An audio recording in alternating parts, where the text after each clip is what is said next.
आप लोग उम्मीद करते हैं आप सब लोग अच्छे होंगे। आज की क्लास में हम पढ़ने वाले हैं हॉर्नबिल बुक से एक पोयम जिसका नाम है अ फोटोग्राफ। इसके पोइटेस है शर्ली टोल्सन। ठीक है, चलिए स्टार्ट करते हैं। ये फोटोग्राफ किसका है? तो पोइटेस की जो मम्मी है उनका फोटोग्राफ है और उसमें और भी दो बच्ची है, देखते हैं वो कौन है। चलिए। The cardboard shows me how it was when the two girl cousins went paddling, each one holding one of my mother's hands and see the big girl some 12 years or so. तो यहाँ पे ये एक word है cardboard. Cardboard का meaning directly exam में पूछा जाता है। कार्डबोर्ड का मतलब है यहाँ पे photograph pasted on a hard thick paper.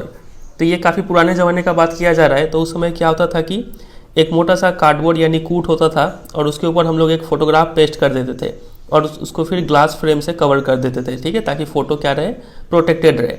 आपके घर में भी आपके दादाजी दादी जी का फ़ोटो कुछ इस तरीके से ही फ्रेम करा कर रखा हुआ होगा। ठीक है, तो इसको यहाँ पे कार्डबोर्ड बोला गया है। तो इस कार्डबोर्ड में जो फोटोग्राफ है वो क्या शो कर रहा है, देखिए, shows me how it was. तो ये शो कर रहा है कि चीज़ें कैसी थी उस समय में। तो कैसी थी? When the two girl cousins went paddling, each one holding one of my mother's hands. तो यहाँ पे टोटल उस फोटोग्राफ में 3 लड़कियां हैं। एक है पोइटेस की मम्मी, ठीक है, और उनकी जो 2 गर्ल कजन है वो। तो ये तीनों क्या करने गए हैं? पैडलिंग करने गए हैं। पैडलिंग का मतलब क्या होता है? To walk in water that is not very deep, यानी शैलो वाटर में नंगे पैर चलने को पैडलिंग बोलते हैं। और ऐसे पैडलिंग का एक और मतलब होता है कि नाव चलाना। ठीक है, तो यहाँ पे लेकिन पैडलिंग का मतलब है नंगे पैर किसी बीच पे चलना। तो ये तीनों गर्ल्स वही कर रही हैं, अपने सी हॉलीडे को ये लोग एंजॉय कर रहे हैं। ठीक है, तो सीन कुछ ऐसा है कि जो पोइटेस की मदर है वो सबसे वहाँ पे बड़ी लड़की है। ठीक है, तीनों बहनों में वो सबसे बड़ी बहन है वहाँ पे, और वो लगभग उस समय 12 साल की थी अप्रॉक्स। और उनकी जो 2 कज़न बहन है वो दोनों उनकी दोनों हाथों को पकड़े हुए हैं साइड में। ठीक है, ऐसा कुछ सीन है। अब आगे देखते हैं। All three stood still to smile through their hair at the uncle with the camera। फिर तीनों ही स्टिल मतलब एक पोज देते हैं और इस मुस्कुराते हैं अपने बालों के तरफ से। मतलब उस समय हो सकता है हवा चल रहा हो और उनके बाल जो है लहरा के उनके चेहरे पर आ रहे हो, तो वो वैसे ही पोज में तीनों क्या कर रही है, स्माइल कर रही है अंकल पे। ठीक है, क्योंकि अंकल क्या कर रहे हैं, कैमरा लेके फोटोग्राफ खींच रहे हैं। समझे? A sweet face my mother's that was before I was born. तो फोटो में कैसी मेरी मम्मी कैसी दिख रही है? काफ़ी अच्छा चेहरा है उनका। ठीक है, क्योंकि जब हम लोग छोटे होते हैं तो हमें कोई टेंशन नहीं होता है, यंग होते हैं, केयर फ्री होते हैं, इस वजह से चेहरा में एक अलग ही रौनक होता है। तो काफ़ी अच्छा मेरी मम्मी का चेहरा था उस समय, और ये तब की बात है जब मैं पैदा भी नहीं हुई थी।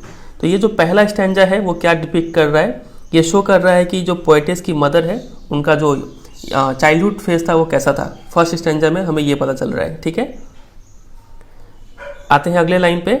And the sea which appears to have changed less was their terribly transient feet. अब ये यहाँ पे काफ़ी डीप बात बोल दिया गया है। देखिए, जो सी है जो काफ़ी कम चेंज हुआ है। अब ये काफ़ी कम चेंज हुआ है मतलब ये इससे ये पता चल रहा है कि जो सी है वो क्या सिम्बोलाइज कर रहा है?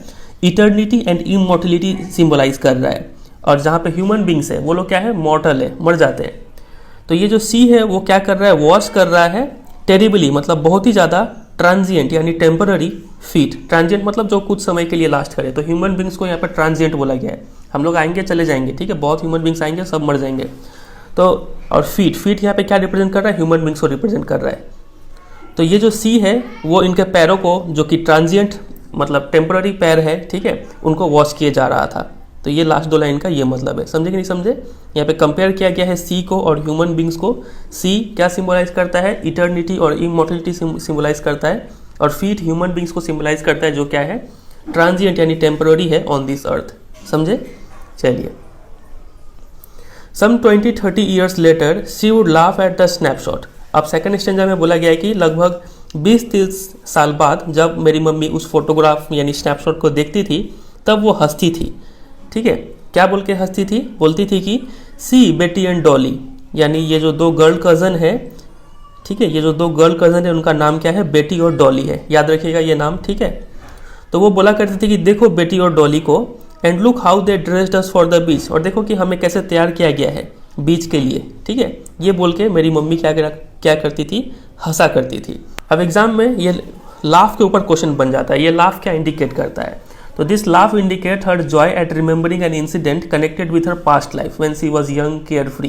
ठीक है, तो जब वो बचपन में यंग थी, केयर फ्री थी, तब वो उस समय वो कितना चीज़ों को एंजॉय करती थी। ठीक है, वो एंजॉयमेंट अब नहीं रह गया लाइफ में, तो उसी चीज़ को वो रिमेंबर करके लाफ हंसती थी। ठीक है, तो ये बात आप ध्यान रखेंगे। The C holiday was her past, mine is her laughter. अब यहाँ पे काफ़ी एक फिर डीप बात बोल दिया गया।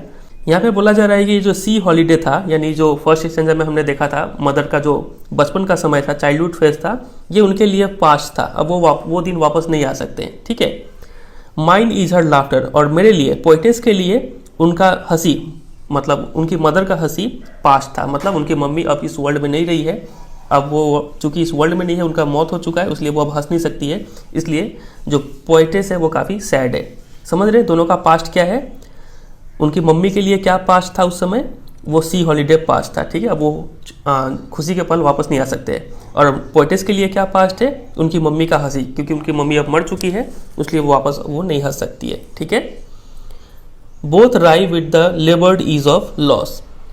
राई का मतलब है डिसअपॉइंटेड, तो दोनों ही डिसअपॉइंटेड है, मैं और मेरी मम्मी भी। With the laboured ease of loss, laboured मतलब वो चीज़ जो काफ़ी मुश्किल से हासिल किया जाए, मेहनत से हासिल किया जाए।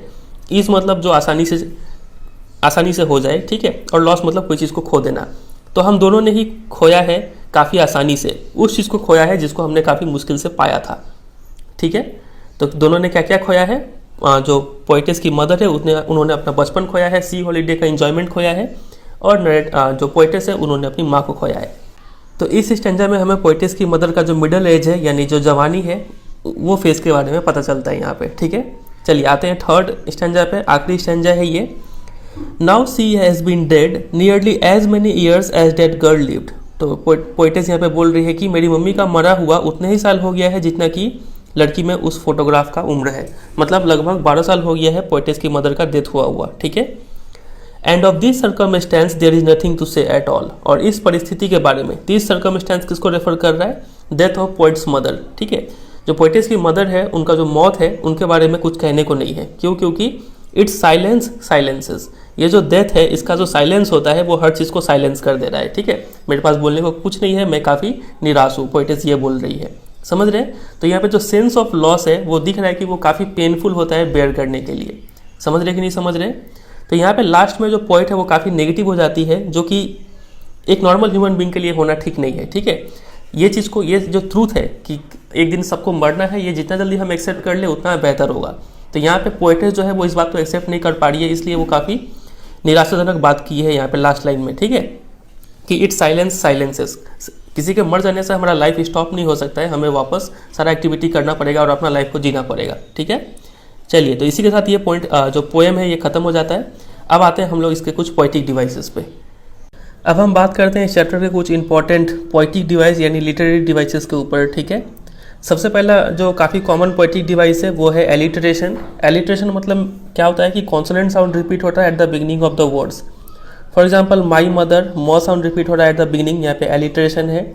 Stood still alliteration, through their alliteration, my mother alliteration, terribly transient alliteration. समझ में आ गया। चलिए, अगला पोइटिक डिवाइस है इंजैबमेंट। जब एक लाइन से दूसरे लाइन में हम बिना किसी पंचुएशन मार्क के आ जाते हैं तो यहाँ पे इंजैबमेंट यूज़ होता है, ठीक है। तो यहाँ पे देख रहे हैं वॉस के बाद ना ही कॉमा है ना ही फुल स्टॉप है, तो यहाँ पे इंजैबमेंट है। सिमिलरली यहाँ से यहाँ पे इंजैबमेंट यूज़ हुआ है। और सेकंड स्टैंजा पे आए तो सेकंड स्टैंजा में सारा ही इंजैबमेंट का केस है, ठीक है। और थर्ड स्टैंजा में एक बार यहाँ पे, दो बार यहाँ पे और यहाँ से यहाँ पे 2 बार इंजैबमेंट यूज़ हुआ है, ठीक है। चलिए, आते हैं अगले पोइटिक डिवाइस पे। अगला पोइटिक डिवाइस है एपिथेट। एपिथेट मतलब ऐसा एडजेक्टिव या फिर फ्रेज जो किसी पर्सन को डिस्क्राइब करे। तो यहाँ पे जो फीट है, फीट को क्या डिस्क्राइब कर रहा है, ट्रांजिएंट, ठीक है। ट्रांजिएंट वर्ड से फीट का जो डिस्क्रिप्शन है वो बढ़ जा रहा है, तो यहाँ पे बोलते हैं एपिथेट यूज हुआ है। समझे कि नहीं समझे। चलिए आगे मूव करें। अगला पोइटिक डिवाइस है ऑक्सीमोरॉन। ऑक्सीमोरॉन क्या होता है कि जब 2 ऑपोजिट वर्ड एक साथ यूज होते हैं उसको ऑक्सीमोरॉन बोलते हैं। तो यहाँ पे आप देख रहे हैं लेबर्ड इज, यहाँ पे ऑक्सीमोरॉन